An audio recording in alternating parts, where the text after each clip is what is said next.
బాధ్యత గల పౌరుడుగా దయచేసి 2024 మే 13న జరిగే పోలింగ్ లో మీ ఓటు హక్కు వినియోగించుకోండి. స్టార్ శ్రీనిధి లిమిటెడ్ లో మెంబర్ అవ్వండి. రోజువారీ రికరింగ్ అండ్ ఫిక్స్డ్ డిపాజిట్లు వంటి మీ పొదుపు పథకాలపై 12% వరకు వార్షిక వడ్డీని పొందగలరు. బంగారం మరియు తనఖా రుణాల కోసం మమ్మల్ని సంప్రదించండి. Star Srinidhi limited, Sri avenue, Kothapeta, Tenali. Kennedy institute of English grammar and spoken English, ASN degree college, ఎదురు బజారు, తెనాలి. వేసవిలో ఇంగ్లీష్ గ్రామర్ మరియు స్పోకెన్ ఇంగ్లీష్ నేర్చుకోదలిచిన వారు వెంటనే సంప్రదించి పేరు నమోదు చేసుకోండి. గత 45 సంవత్సరాలుగా ఆంగ్ల భాషను బోధిస్తున్న సంస్థ Kennedy. Director BJRK. Phone 7013606008. V cardiac multi speciality hospital, Kothapeta, Tenali. మొట్టమొదటి తీర్మానం మేము ప్రభుత్వంలో వచ్చినాక మేము చేయబోయేది ఆ చెత్త పన్ను మాత్రం తీసేసి చెత్తబొట్లో వాడేస్తాం.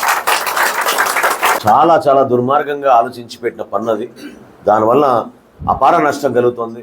సమాజంలో కూడా ప్రశ్నించలేని పరిస్థితి తీసుకొచ్చారు వాళ్ళు. నిజంగా చెప్పాలంటే మున్సిపల్ చట్టంలోనే ట్యాక్స్ రూపంలో మీ దగ్గర వసూలు చేస్తున్నప్పుడు గార్బేజ్ కలెక్షన్ అందులో భాగం, చట్టంలోనే అది ఉంది. మూర్ఖంగా ఆలోచించుకుని కొత్త ఆలోచనతో మేము తీసుకొస్తున్నాం. అసలు తడి చెత్త, పొడి చెత్త భారతదేశంలో మొట్టమొదటిసారి ప్రవేశపెట్టిందే మన తెనాలిలో. మనం ఆ రోజున రూపాయి కూడా తీసుకునే వాళ్ళం కాదు, రూపాయి కూడా తీసుకోలేదు మనం. ఆ రోజు మనం ఇచ్చిన ప్లాస్టిక్ బకెట్లు కూడా ఉచితంగా ఇచ్చాం ఇంటింటికి తిరిగి. మనం ఎక్కడ కూడా రూపాయి తీసుకోలేదు. సో మరి ఏ విధంగా వీళ్ళు ఈ కార్యక్రమం బటన్ నొక్కి ఇంత సంక్షేమం చేశారు చెప్పమని. The Tenali cloth merchants retail association ఆధ్వర్యంలో ఆత్మీయ సమావేశం జరిగింది. ఈ సమావేశానికి ముఖ్య అతిథిగా ఉమ్మడి ఎమ్మెల్యే అభ్యర్థి నాదెళ్ల మనోహర్ పాల్గొన్నారు. ఈ సందర్భంగా అసోసియేషన్ సభ్యులు తమ సమస్యలను మనోహర్ దృష్టికి తెచ్చారు. సమస్యలను తెలుసుకున్న నాదెళ్ల మనోహర్ తన సుదీర్ఘ ఉపన్యాసంలో మీ సమస్యలను గతంలోనే గుర్తించామని, అయితే 10 ఏళ్ల తర్వాత ఆ సమస్యలు ఇప్పటికీ అలాగే మిగిలిపోయాయన్నారు. ఈసారి మా ప్రభుత్వం వచ్చాక తప్పనిసరిగా పరిష్కరిస్తానని హామీ ఇచ్చారు. ప్రభుత్వం వచ్చాక నా మొదటి తీర్మానం చెత్త పన్నును చెత్త బుట్టలో వేస్తానని చెప్పారు. అదేవిధంగా లా అండ్ ఆర్డర్ విషయంలో కఠినంగా వ్యవహరించి శాంతి భద్రతలు కాపాడుతానని, వ్యాపారస్తులపై ఎవరైనా దౌర్జన్యాలు చేస్తే వారికి లా అండ్ ఆర్డర్ అండగా ఉండే విధంగా చర్యలు చేపడతానని హామీ ఇచ్చారు. ఈ సందర్భంగా అసోసియేషన్ సభ్యులు మనోహర్ను ఘనంగా సత్కరించారు. అసోసియేషన్ సమావేశం ముగిసిన అనంతరం నాదెండ్ల మనోహర్ ఆ పరిసర ప్రాంతాల్లో ఉన్న వ్యాపారస్తులను, కార్మికులను కలిసి కొద్దిసేపు ముచ్చటించారు. పేరు పేరున వారిని ఆప్యాయంగా పలకరించారు.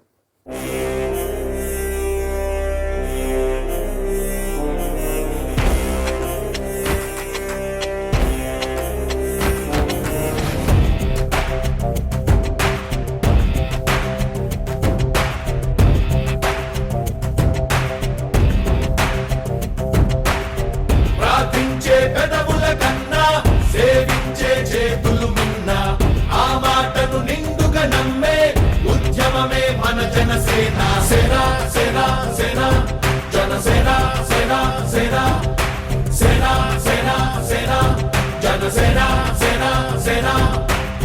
పాలించే పదవుల కన్నా సామాన్యుడి క్షేమం మిన్న, ప్రజలందరి తరపున చెడును ప్రశ్నిస్తుంది జనసేన.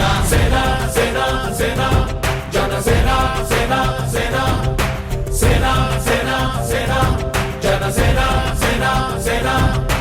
రాసైనిక కదలి రా. తరతరాలుగా తెనాలికి పేరు, ఈ ప్రాంతానికి అభివృద్ధి, అదేవిధంగా ఒక సంస్కృతి తీసుకొచ్చింది మన వ్యాపారస్తులు. చిన్న చిన్న కుటుంబాలు, చిన్న చిన్న షాప్స్ తోటి ఒక మంచి ఎకనామిక్ సెంటర్గా తెనాలి రెవెన్యూ డివిజన్ అంతా కూడా వస్తువు ఏమైనా కొనుక్కోవాలంటే తెనాలికి వెళ్ళాలి, అక్కడే మనం కొనుక్కోవాలనే ఒక అభిప్రాయం కలిగేటట్టు మీరందరూ కూడా అద్భుతంగా వ్యాపారాలు చేశారు. ఆ పరిస్థితులు మారుతున్నాయనే విషయం సహజంగా. కొత్త తరం వస్తుంది, టెక్నాలజీ వస్తుంది, అందరూ వాడుకుంటున్నారు. అయినప్పటికీ నేను శాసనసభ్యుడిగా ఉన్నప్పుడు 2004లో ఆ రోజుల్లో కూడా కొన్ని సందర్భాల్లో ఒత్తిడి వచ్చినా కూడా నేను ఎప్పుడు కూడా ముందు మిమ్మల్ని, మీ వ్యాపారాలని, మీరు ఎక్కువగా ఎదుర్కొనే ముఖ్యమైన సమస్యల గురించి నేను లోతుగా అవగాహన తెచ్చుకుని ఏ నిర్ణయం తీసుకున్నా మున్సిపాలిటీలో మీకు ఎవరికి కూడా ఇబ్బంది కలగకూడదనే ఉద్దేశంతో ఆ 10 సంవత్సరాలు నేను శాసనసభ్యునిగా ఉన్నప్పుడు నిలబడ్డాను. రోడ్ వైడనింగ్ ఇష్యూలో చాలా సందర్భాల్లో అర్జెంటుగా ముందు రోడ్లు వైడనింగ్ చేయాలి, లేకపోతే ట్రాఫిక్ సమస్య ఉంది తెనాల్లో అనేవాళ్ళు. కానీ ఎవరికి కూడా అటువంటి ఆలోచన రాలేదు. 4 లేన్ల రహదారి మనం పెదరావు నుంచి నందివేలు వరకు తీసుకెళ్తే కొంతవరకు ట్రాఫిక్ ఒత్తిడి తగ్గుతుంది, సౌకర్యం మనం కలిగిస్తే ఎక్కువ మంది మన ప్రాంతానికి వస్తారు. అందుకనే ముఖ్యంగా ఇన్నర్ రింగ్ రోడ్ ఏర్పాటు చేయాలి. అదేవిధంగా కొన్ని ప్రభుత్వం నుంచే కొన్ని కాంప్లెక్స్లు కడితే ఈ హాకర్స్ కానివ్వండి, లేకపోతే రోడ్ మీద ఫుట్పాత్ల మీద అమ్ముకునే చిన్న చిన్న వ్యాపారస్తులకి ఒక ప్రాంతం మనం చూపించి, అంటే వాళ్ళ పొట్టగొట్టాలని ఎవరు కూడా అనుకోకూడదు, వాళ్ళకు ఒక ప్రాంతంలో వాళ్ళు వ్యాపారం చేసుకున్నట్టు మనం ఏర్పాటు చేస్తే కొంచెం కాన్సన్ట్రేటెడ్గా ఉన్న ఏరియాస్లో ఆ ఇబ్బంది కలగకూడదనే ఉద్దేశంతో ఓ ప్రయత్నం చేశాం. హాకర్స్ విషయంలో మున్సిపాలిటీలో ఆ రోజున జోన్ల వారీగా మేము ఆ రోజు ఐడెంటిఫై చేసాం.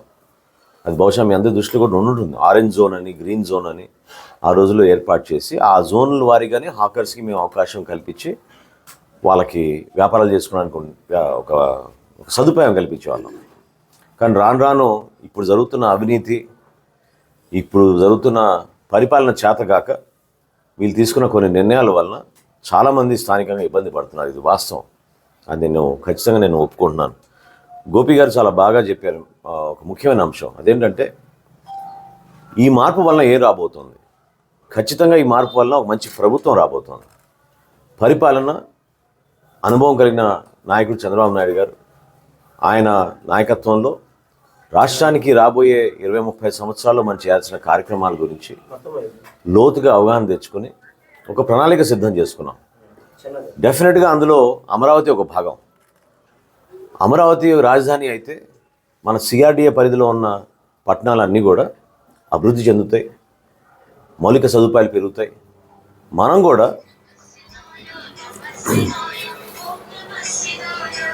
కూడా మౌలిక సదుపాయాలు పెంచినంత మాత్రాన్ని ఏమొస్తుందని అనుకోవచ్చు మీరు. నేను ఇప్పుడే కాదు, నేను 2012లో 13లో ఎప్పుడైతే విభజన జరగబోతుందని స్పష్టంగా మనకు అర్థమైందో, విభజన చట్టంలోనే ఆ రోజున తెనాలి, గుంటూరు, మంగళగిరి, విజయవాడకి కనెక్టింగ్ మెట్రో ట్రైన్ ఏర్పాటు చేయాలని విభజన చట్టంలోనే ఆ రోజు పొందుపరిచాను. నేను నమ్మింది ఏంటంటే మనకి ఇక్కడ వనరులు చూసి ఇతర ప్రాంతాల నుంచి వచ్చి ఇక్కడ స్థిరపడతారు.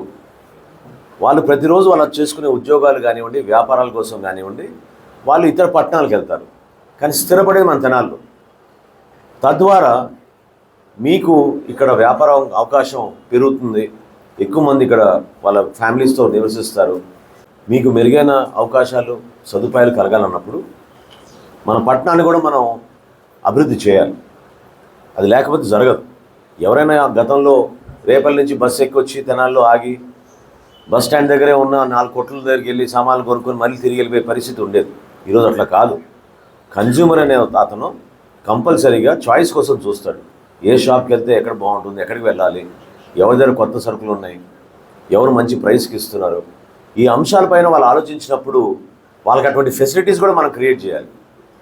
ఎంత దౌర్భాగ్యం అంటే మనకి ఈ రోజున ఎవరైనా పాపం దూర ప్రాంతాల నుంచి వస్తే కనీసం పబ్లిక్ టాయిలెట్స్ కూడా లేవు మన ప్రాంతంలో. పబ్లిక్ టాయిలెట్స్ కూడా లేవు. సో ఎక్కడికి వెళ్ళగలుగుతారు? ఒక కుటుంబం పెళ్లి సామాన్లు కొనుక్కోవడానికి మన తెనాలికి వస్తే ఉదయం నుంచి సాయంత్రం వరకు వాళ్ళు ఇక్కడ షాపింగ్ చేయాలనుకుంటే అటువంటి ఫెసిలిటీస్ ఎక్కడ ఉన్నాయి మనకి? దానికోసమే ఆ రోజున సుదీర్ఘమైన ప్రణాళికతోటి చిన్రావూరు పార్క్ని అభివృద్ధి చేసాం. ఐతానగర్లో ఒక పార్క్ నిర్మాణం కోసం దాదాపు 1.5 కోటి రూపాయలు ఆ రోజు బడ్జెట్లో పెట్టి శాంక్షన్ చేయించాం. చెంచుపేట నుంచి కాలినడకన వచ్చేవాళ్ళు రోడ్లు దాటడం చాలా ఇబ్బంది అవుతుందనే ఉద్దేశంతో ఫుట్ ఓవర్ బ్రిడ్జ్ అక్కడ చెంచుపేటలో ఎక్కితే ఎస్కలేటర్ ద్వారా మీరు నడుచుకుంటూ డైరెక్ట్గా మన మార్కెట్ సెంటర్ దగ్గర దిగేటట్టు ఒక మంచి డిజైన్ ఆ రోజు అద్భుతంగా తయారు చేయించేసాం. మౌలిక సదుపాయాల విషయంలో నేను మీకు చెప్తున్నాను. ఈరోజు బెంగళూరు లాంటి పట్టణంలోనే మంచినీటి సౌకర్యం లేకుండా అల్లాడుతున్నారు ప్రజలు. విజయవాడలో లేదు, గుంటూరులో లేదు, కానీ తెనాల్లో మాత్రం మనకి కృష్ణానది జలాలు ప్రకాశం బ్యారేజ్ నుంచి పైప్ లైన్ ద్వారా తెచ్చుకుని 2050 సంవత్సరం వరకు ఎక్కడ కూడా మనకి ఇబ్బంది కలగకుండా మనం ప్రతి ఇంటికి కొలా ఇచ్చే పరిస్థితి ఆ రోజు వేసిన పునాది. 100 కోట్ల రూపాయలతో ఆ రోజు ప్రారంభించుకున్నాం. ఈరోజు ఏ విధంగా ఉప్పు నీళ్ళు వచ్చేసి ఇబ్బంది పడుతున్నాయో మన ప్రాంతంలో వాటిని గమనిస్తే ఆరోగ్య సమస్యలు తగ్గాలంటే మనకి మెరుగైన మంచినీటి సౌకర్యం కల్పించాలి. ఆ మెరుగైన మంచినీటి సౌకర్యం ఆల్రెడీ మనం రెడీ చేసుకున్నాం. ఇక్కడే కాదు, మొత్తం నియోజకవర్గంలో ఆ విధంగానే ఉంది. కొలిపర్లో కూడా వలభాగపురం నుంచి మనం పైప్ లైన్ వేసుకొని కృష్ణానది జలాలు తీసుకొచ్చి కొలిపర్ మండలంలో ఉన్న ప్రతి గ్రామంలోనూ, తెనాలి రూరల్ మండలంలో ఉన్న ప్రతి గ్రామంలోనూ మనం పైప్ లైన్ ద్వారా మంచినీటి సౌకర్యం అందిస్తున్నాం. ఖచ్చితంగా రాబోయే రోజుల్లో మన ఆలోచన 2 ముఖ్యమైన అంశాలు. ఒకటేంటంటే పెదరావూరు నుంచి నందివేలు వరకు ఆ రోజు శాంక్షన్ చేయించిన 4 లేన్ల రహదారి 68 కోట్ల రూపాయలతో ఆ రోజు శాంక్షన్ చేయించాను.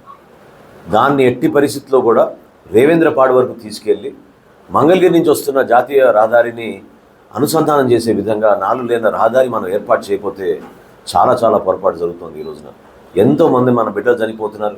మీలో కూడా చాలామంది వ్యాపారం కోసం విజయవాడకి వెళ్ళి రావాలంటే ఎంత ఇబ్బంది కలుగుతుందో, ఎంతమంది గాయాలు అవుతున్నారో, ఎంతమంది పాపం వెళ్ళలేకపోతున్నారో నాకు తెలుసు. ఆ పరిస్థితులు మారాలంటే డెఫినెట్గా మనం ఇన్ఫ్రాస్ట్రక్చర్ బిల్డప్ చేయాలి. ఖచ్చితంగా ఇన్ఫ్రాస్ట్రక్చర్ బిల్డప్ చేయాలి. సో గుంటూరుకి వెళ్ళే రహదారి, అదేవిధంగా విజయవాడకి వెళ్ళే రహదారి 4 లేన్ల రహదారిగా మనం మార్చి మన తెనాలికి మంచి కనెక్టివిటీ తీసుకొచ్చే విధంగా తప్పకుండా 100% నేను ఆ కార్యక్రమాన్ని నేను చేపడతానని ఈ సందర్భంగా మీ అందరు కూడా తెలుపుకుంటున్నాను. అదేవిధంగా లా అండ్ ఆర్డర్ విషయంలో సంతోషం. పెద్దలందరూ అంటున్నారు నేను ఎప్పుడు చిరునవ్వుతోటే ఉంటాను, అందరినీ పలకరిస్తాను. అయినంత మాత్రాన అటువంటి ఇష్యూస్లో ఎప్పుడు నేను కాంప్రమైజ్ కాను. ఎందుకంటే లా అండ్ ఆర్డర్ మెయింటైన్ చేయకపోతే ఆ పదవి అనేది దండుగా, ఆ పదవి కేవలం మన స్వార్థం కోసం, మన సెటిల్మెంట్ల కోసం, మన భూ కబ్జాల కోసం, లేకపోతే మన ఆలోచనల మేరకు కొంతమందికి ఉపయోగపడడానికి కోసం పదవి అలంకరణ మాత్రం చాలా పొరపాటు. ఈరోజు విచ్చలవిడిగా గాంజాయి తెనాలి నగరంలో, తెనాలి నియోజకవర్గంలో అన్ని ప్రాంతాల్లో దొరుకుతుందంటే అది కేవలం లా అండ్ ఆర్డర్ విఫలమైనందుకే. మీరు స్ట్రిక్ట్గా ఉంటే పోలీస్ అధికారులతోటి మీరు ప్రతిరోజు సమీక్షించుకుంటూ ఉంటే ఆ పొరపాటు జరగదు, ఖచ్చితంగా జరగదు. మనమే 2 గ్యాంగులు పెంచేసి రాజకీయ కోణం నుంచి మనకి లబ్ధి కలుగుతుందనే ఉద్దేశంతో మనం పెంచుకుంటూ పోతే ఒక తరానికి మనం నష్టం కలిగిస్తున్నాం.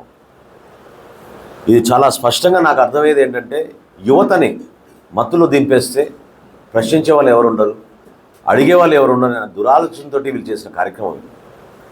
ఎందుకంటే ఎక్కడ కూడా ఈ విధంగా గతంలో మన రాష్ట్రంలో 5 సంవత్సరాల్లో దొరుకుతున్నట్టు గంజాయి కానీ ఇతర పదార్థాలు కానీ ఎక్కడ దొరకడం లేదు.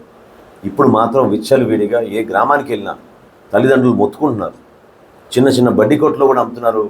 పిల్లలందరూ కూడా సాయంత్రం పూట కూర్చుని అలవాటు అయిపోయిన దానికి మేము ఏం అనలేకపోతున్నాం అనే భయంతో వాళ్ళు ఇబ్బంది కలుగుతున్నారు. నిజంగా చెప్పాలంటే మన తెనాలికి ఉన్న వనరులు మనం కొంచెం ఆలోచనతో, పెద్దలందరూ కూడా ఆలోచించుకొని మీకున్న అనుభవంతో ఒక మంచి ప్రణాళిక సిద్ధం చేసుకుంటే మనం విజయవాడ, గుంటూరు నగరాలతో పోటీ పడడమే కాదు, వాళ్ళకన్నా ఇంకా అభివృద్ధి చెందగలుగుతాం. అవకాశాలు మనకి ఖచ్చితంగా ఉన్నాయి, మన ప్రాంతానికి నేను నమ్ముతున్నాను. అటువంటి మహానుభావులు ఉన్నారు ఇక్కడ, అటువంటి సంస్థలు ఉన్నాయి ఇక్కడ, అటువంటి ఫెసిలిటీస్ కూడా ఉన్నాయి మనకి ఇక్కడ. ఏ విధంగా ప్రభుత్వ ఆసుపత్రిని మనం ఆ స్థాయికి తీసుకెళ్ళామో మీరందరూ చూశారు. ఏ విధంగా మనకి పాఠశాలలు కానీ కాలేజీలు కానీ ఏ విధంగా మనం అభివృద్ధి చేసుకుంటూ ముందుకెళ్ళామో అది కూడా మీరు చూశారు. మున్సిపాలిటీలో ఈ రోజున మొట్టమొదటి తీర్మానం మేము ప్రభుత్వంలో వచ్చినాక మేము చేయబోయేది ఆ చెత్త పన్ను మాత్రం తీసేసి చెత్తబొట్లో వాడేస్తాం. చాలా చాలా దుర్మార్గంగా ఆలోచించి పెట్టిన పన్ను అది. దానివల్ల అపార నష్టం కలుగుతుంది. సమాజంలో కూడా ప్రశ్నించలేని పరిస్థితి తీసుకొచ్చారు వాళ్ళు. నిజంగా చెప్పాలంటే మున్సిపల్ చట్టంలోనే ట్యాక్స్ రూపంలో మీ దగ్గర వసూలు చేస్తున్నప్పుడు గార్బేజ్ కలెక్షన్ అందులో భాగం, చట్టంలోనే అది ఉంది. మూర్ఖంగా ఆలోచించుకుని కొత్త ఆలోచనతో మేము తీసుకొస్తున్నాం. అసలు తడి చెత్త పొడి చెత్త భారతదేశంలో మొట్టమొదటిసారి ప్రవేశపెట్టిందే మన తెనాలిలో. మనం ఆ రోజున రూపాయి కూడా తీసుకునే వాళ్ళం కాదు, రూపాయి కూడా తీసుకోలేదు మనం. ఆ రోజు మనం ఇచ్చిన ప్లాస్టిక్ బకెట్లు కూడా ఉచితంగా ఇచ్చాం ఇంటింటికి తిరిగి. మనం ఎక్కడ కూడా రూపాయి తీసుకోలేదు. సో మరి ఏ విధంగా వీళ్ళు ఈ కార్యక్రమం బటన్ నొక్కి ఇంత సంక్షేమం చేశారు చెప్పమని, ఏ విధంగా కుటుంబాలకి మేలు చేశారు చెప్పమని. అందరూ పెద్దలు అన్నట్టు పెద్ద వెంకట్రావు గారు మన కమ్యూనిటీ నుంచి మనం మాట్లాడలేము అనే భావన మీరు వ్యక్తపరుస్తున్నారు. మాట్లాడగానే ఎందుకు ఉంటారు? కానీ ఈరోజు భయపెట్టించే వాతావరణం తీసుకొచ్చి మొదటి రోజు నుంచి జరుగుతుంది. ముఖ్యమంత్రి అయిన మొదటి రోజు నుంచే ఎవరు మాట్లాడినా, ఎవరు ప్రశ్నించినా పోలీస్ యంత్రాంగాన్ని ఉపయోగించుకుని దాడులు చేయించి మానసికంగా, భౌతికంగా లక్షల మందిని ఇబ్బంది పెట్టారు. అసలు వీళ్ళకి 5 సంవత్సరాలు కేటాయించింది దేనికి? మన ప్రజలు చెప్పండి. 5 సంవత్సరాలు వారికి 151 స్థానాలు కల్పిస్తే వీళ్ళు మొట్టమొదటి రోజు నుంచి చేసిన కార్యక్రమం ఏంటంటే సామాన్యులు ఇబ్బంది పెట్టడం. సోషల్ మీడియాలో ఒక ఫార్వర్డ్ చేస్తే ఒక పోస్ట్ సరదాగా వాడిని తీసుకెళ్ళి 3 రోజులు కొట్టడం, పైశాచికంగా. ఇది పిచ్చి ఆనందం వీళ్ళకి. నిజంగా నేను మీకు భరోసా ఇస్తున్నాను, మీకు లా అండ్ ఆర్డర్ విషయంలో ఎక్కడ కూడా కాంప్రమైజ్ ఉండదు. 100%. అవసరమైతే అధికారులు సస్పెండ్ చేస్తాను. కానీ ఈ ప్రాంతంలో మాత్రం వితిన్ 1 వీక్, వారం రోజులోపే గంజాయి సేల్ ఎక్కడ కూడా జరగకుండా చూసుకునే బాధ్యత నేను తీసుకుంటాను, మీకు మాటిస్తున్నాను. అదేవిధంగా వ్యాపారస్తులు ఉదయం నుంచి సాయంత్రం వరకు కష్టపడుతున్నారు. వాళ్ళ కొట్లలో మీరు క్లాత్ మర్చెంట్స్గా మీరు పాపం ఎంతోమంది కుటుంబాలని మీరు ఆసరాగా నిలబడ్డారు. వాళ్ళు కూడా మీతో లాయల్గా 20-30 సంవత్సరాల నుంచి పనిచేసిన వ్యక్తులు చాలామంది ఉన్నారు మీ షాపుల్లో. వాళ్ళందరినీ ఏదో గుమస్తాల్ని మనం ఆదుకునే విధంగా గతంలో ఒక ఆలోచన వచ్చి 35 కిలోల బియ్యం కార్డు ఇచ్చేవాళ్ళం వాళ్ళందరికీ. మన వైశ్య కమ్యూనిటీ నుంచే. గతంలో ఎప్పుడు జరగలేదు, ఎందుకంటే ఓసీల కింద తీసి పక్కన పెట్టేసేవాళ్ళు.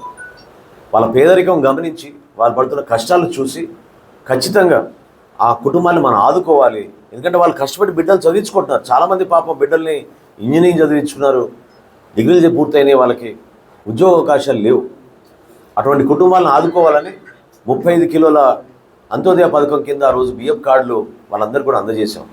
అది తప్పకుండా మరొకసారి కొనసాగించే విధంగా అటువంటి కుటుంబాల్ని మీ ద్వారా గుర్తించి, ఎవరైతే పాపం కష్టపడి పేదరికంలో ఉన్నారో, బిడ్డలు చదివించుకుంటున్నారో వాళ్ళందరికీ కూడా మనం ఆదుకునేటట్టు తప్పకుండా మీ అందరితో సంప్రదించి ఆ కుటుంబాన్ని మనం తప్పకుండా ప్రభుత్వం నుంచి అందించే సహకారం ఈ సంక్షేమం ద్వారా ముందు తీసుకొద్దాం.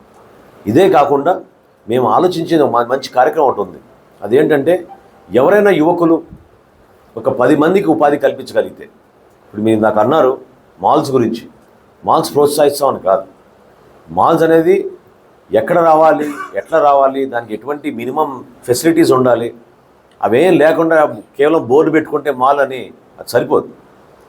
ఖచ్చితంగా దానికి ఎంతమంది ఎంప్లాయీస్ అనేది ఒక క్లారిటీ ఉంటుంది. పార్కింగ్ ఎక్కడ ఇస్తున్నారు అనేది ఒక క్లారిటీ ఉంటుంది. ఇవన్నీ లేకుండా హడావిడిగా 4 దుకాణాలు కలుపుకొని పెద్ద మాల్ ఏర్పాటు చేస్తున్నాం అంటే అది ఖచ్చితంగా లోకల్గా మీకు నష్టమే. ఎందుకంటే ఇదివరకు అమెరికాలో కూడా ఇదే పరిస్థితి ఉండేది. 1970లో వాల్మార్ట్ అనే సంస్థ ఏర్పాటు అయినప్పుడు వాల్మార్ట్ ఏ పట్టణానికి వెళ్ళినా కూడా అక్కడ చిన్న వ్యాపారాలన్నింటినీ కూడా తినేసేది. వాల్మార్ట్ వస్తుందంటేనే భయపడేవాళ్ళు, ఎందుకంటే ఉద్యోగ అవకాశాలు పోయేవి. స్థానికంగా పనిచేస్తున్న క్యాషియర్లు కానివ్వండి, స్టోర్స్లో క్లర్క్లు కానివ్వండి, గుమస్తాలు కానివ్వండి, ఎవరికి కూడా ఉద్యోగ అవకాశాలు దొరికేవి కాదు. ఆ పరిస్థితులు రాకూడదు మన దగ్గర. మిమ్మల్ని జాగ్రత్తగా కాపాడుకుని మీ ద్వారా ఈ ప్రాంతాన్ని మరింత అభివృద్ధి జరిగే విధంగా మీరు గతంలో ఎంత పూర్వ వైభవంతో ఎంతో సంతోషంగా తెనాలి ఒక సెంటర్గా ఏ విధంగా మీరు మార్చగలిగారు, ఆ సెంటర్గా మరొకసారి సెంటర్ ఆఫ్ అట్రాక్షన్గా, ఇక్కడ షాపింగ్ డెస్టినేషన్గా ఈ ప్రాంతంలో ఎవరైనా సరే తెనాలికి వచ్చి షాపింగ్ చేసుకునే విధంగా మనం మంచి ప్రణాళిక సిద్ధం చేసుకుందాం. దానికి మీ సహకారం ఎంతో అవసరం. క్లాత్ మర్చెంట్స్ అసోసియేషన్ మిమ్మల్ని అందరినీ కూడా, సభ్యులందరినీ కోరేది, మీరు ఇచ్చిన కొన్ని సూచనలు, రాబోయే రోజుల్లో మనం చేయాల్సిన కొన్ని కార్యక్రమాలు నేను మీ ముందు ఉంచాను. ఎన్నికలు అయిన తర్వాత వెంకట్రావు గారు ఇందాక ఒక మాట అన్నారు, మీరు ఓటింగ్ విషయంలో దయచేసి మీరు అశ్రద్ధ చూపబాకండి. ఎందుకంటే ఇది మన భవిష్యత్తు కోసం. ఈ ఎలక్షన్ అనేది ఒకరి పదవుల కోసమో లేకపోతే ఒకరు సీట్ల కోసం కాదు. పవన్ కళ్యాణ్ గారు, చంద్రబాబు నాయుడు గారు ఈ రోజున ఈ పొత్తు అనేది ఎందుకు పెట్టుకున్నామంటే రాష్ట్ర భవిష్యత్తు దృష్టిలో పెట్టుకున్నాం.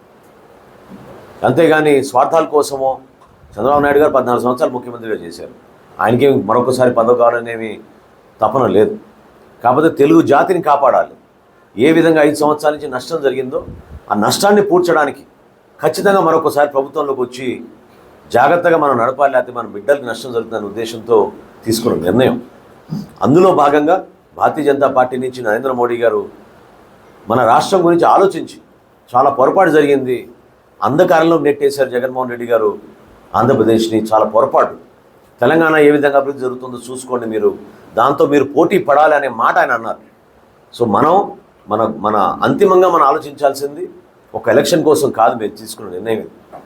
ఈ నిర్ణయం మేము తీసుకుంది మన భవిష్యత్తు కోసం నిలబడాలి. మీ సహకారం ఎంతో అవసరం. ఎందుకంటే మీరు 10 మందికి మీరు ప్రభావితం చేయగలుగుతారు. కొత్తగా ఎవరైనా ఓట్లు నమోదైనా, ఇంట్లో ఎవరైనా ఓట్లు ఉన్నాయా లేవా చెక్ చేసుకోవడం, మా పార్టీల దగ్గర నుంచి ఎవరో వచ్చినా మీ ఇంటికి ఒకసారి వాళ్ళ యాప్ల ద్వారానో లేకపోతే ఓటర్ లిస్ట్ ద్వారానో మీరు కూడా సహకరించి మీ ఓట్లు ఎక్కడున్నాయి, ఏ పోలింగ్ బూత్లో ఉన్నాయి, ఇవన్నీ చూసుకుని జాగ్రత్తగా ఆ రోజు 9 లోపు పోలింగ్ అయ్యేటట్టు జాగ్రత్తగా మీరు చూసుకోండి. ఎందుకంటే ఎండలు కూడా బాగా తీవ్రంగా పెరిగిపోతున్నాయి. మధ్యాహ్నం పూట మళ్ళీ సాయంత్రం వెళ్దామనో లేకపోతే ఒక గంట తర్వాత వెళ్దామన్నా మీకు ఇబ్బంది అవుతుంది. త్వరగా పోలింగ్ జరిగితే ప్రశాంతమైన వాతావరణం తెనాల్లో మెయింటైన్ చేసే బాధ్యత మా రాజకీయ పార్టీది. ఆ పొరపాటు చేయం.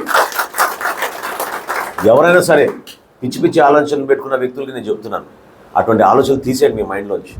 తెనాల్లో ప్రజాస్వామ్యబద్ధంగా చాలా ప్రశాంతమైన వాతావరణంలో ఎన్నికలు జరగాల్సిందే. దానికి ప్రభుత్వ యంత్రాంగం సిద్ధమవుతుంది, మీకు సహకరిస్తుంది, ఎక్కడ పొరపాటు చేయదు. ప్రజలు నిర్ణయిస్తారు అంతిమంగా. ప్రజలు కోరుకునేది ఈ రోజున మార్పు. ఆ మార్పు దేనికి కోరుకుంటున్నారంటే ఇన్ని లక్షల కోట్ల రూపాయలు తీసుకొచ్చి అప్పుల ద్వారా సంక్షేమం అనే నెపంతో మనందరినీ కూడా మోసం చేశారు ఈ 5 సంవత్సరాలు. కనీసం రోడ్లపైన గుంతలు కూడా వీళ్ళు పూడ్చుకోలేకపోయారు, ఒక్క నిర్మాణం చేయలేకపోయారు. మార్కెట్ సెంటర్ని మనం ఇంకా అద్భుతంగా డెవలప్ చేసి ఒక మినీ టూరిస్ట్ డెస్టినేషన్గా మార్చాల్సిన అవసరం మనకు ఉంది. షాపింగ్ ప్యారడైజ్గా తెనాల్లో ఇదివరకు మనకు వచ్చిన పేరుని దయచేసి మీరు అందరూ కూడా మర్చిపోబాకండి. ఎందుకంటే పూర్వకాలంలో రేపల్లె కాదు, గుంటూరు కాదు, విజయవాడ కాదు, వెళ్తే మెడ్రాస్ వెళ్ళేవాళ్ళు, ఆ తెనాలికి వచ్చేవాళ్ళు షాపింగ్కి. ఆ విధంగా ఆ రోజున ప్రజలు నమ్మి తెనాలి నగరాన్ని ప్రోత్సహించారు, తెనాలి నగరాన్ని ప్రోత్సహించారు. మీ వ్యాపారాలు ఇంకా మెరుగ్గా ఉండాలి, అధికారులు కూడా మిమ్మల్ని ఇబ్బంది పెట్టకుండా, అధికార యంత్రాంగం కూడా మీ సమస్యల గురించి అర్థం చేసుకొని పొరపాట్లు జరగకుండా, రాజకీయ ఒత్తిడి ఎట్టి పరిస్థితుల్లో మీ వ్యాపారాలు లేకుండా చూసే బాధ్యత మాది. అది నేను నిలబెట్టుకుంటానని మనస్ఫూర్తిగా నేను మీకు ఈ సందర్భంగా తెలుపుకుంటూ, చక్కటి ఇంటరాక్షన్కి నన్ను ఆహ్వానించినందుకు మీరందరూ కూడా దయచేసి ఎన్నికల సందర్భంలో ఎవరికి ఓటేయాలనేది మీరు మంచి నిర్ణయం తీసుకోండి. తీసుకోవాల్సిన నిర్ణయం కేవలం ఈ ఎలక్షన్ కోసమే కాదు, మన భవిష్యత్తు కోసం. దాన్ని దృష్టిలో పెట్టుకొని Telugu Desam party, Janasena party, Bharatiya Janata party పొత్తులో ఉన్న భాగంగా మేము ఈ రోజున మీ ముందు అభ్యర్థులుగా నిలబడ్డాం. శాసనసభకి నేను మీ అభ్యర్థిగా గ్లాస్ గుర్తుకి, అదేవిధంగా పార్లమెంట్కి మన పెమ్మసాని చంద్రశేఖర్ గారు, ఆయన కూడా చదువుకున్న వ్యక్తి, ఇతర దేశాల్లో బాగా స్థిరపడిన వ్యక్తి, కానీ మాతృభూమికి ఏదైనా సహాయం చేయాలి, నిలబడాలి అనే ఒక మంచి నిర్ణయం తీసుకొని ఆయన ఆ జీవితాన్ని వదులుకొని మనతో పాటు ప్రయాణం చేయడానికి ఈ వ్యవస్థలోకి ఆయన వచ్చారు. సో ఆయన కూడా మీరు మనస్ఫూర్తిగా ఆశీర్వదించి తప్పకుండా మొదటి ఓటు సైకిల్ గుర్తుకి, రెండో ఓటు గ్లాస్ గుర్తుకి మీరు వేసేటట్టు మీరు 10 మందికి చెప్పి ఈ సమాచారం అందరికీ అందే విధంగా మీరు కూడా ఆశీర్వదిస్తారని మనస్ఫూర్తిగా కోరుకుంటూ ఈ అవకాశం కల్పించినందుకు పెద్దలందరికీ నా ధన్యవాదాలు. కాగా తెనాలి జనసేన పార్టీ కార్యాలయంలో తనను కలిసేందుకు వచ్చిన ముస్లిం సోదర సోదరీమణులతో నాదెండ్ల మనోహర్ మాట్లాడి వారి సమస్యలను అడిగి తెలుసుకున్నారు. తమ ప్రభుత్వం వచ్చాక తప్పనిసరిగా సమస్యలను పరిష్కరిస్తానని హామీ ఇచ్చారు నాదెండ్ల మనోహర్. జనసేనానితో అడుగు వేద్దాం మనమిక.